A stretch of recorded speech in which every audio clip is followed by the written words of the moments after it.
build a supporter using 4 cardboard boxes stacked together. And I've also built another one with 3 cardboard boxes. And then I have built a slide with some obstacles on it to stop the marbles. And there's a small little slide leading to the spiral, and the marbles will go through the spiral out the water bottle thing.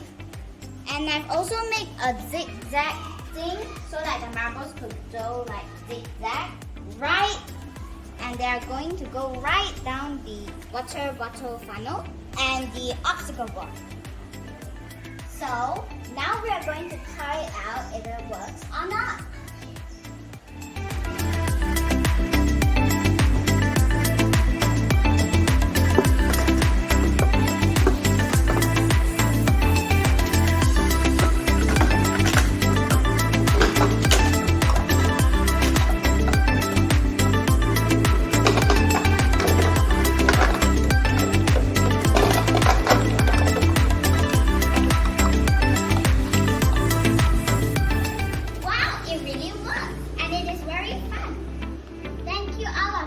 Watching my marble run.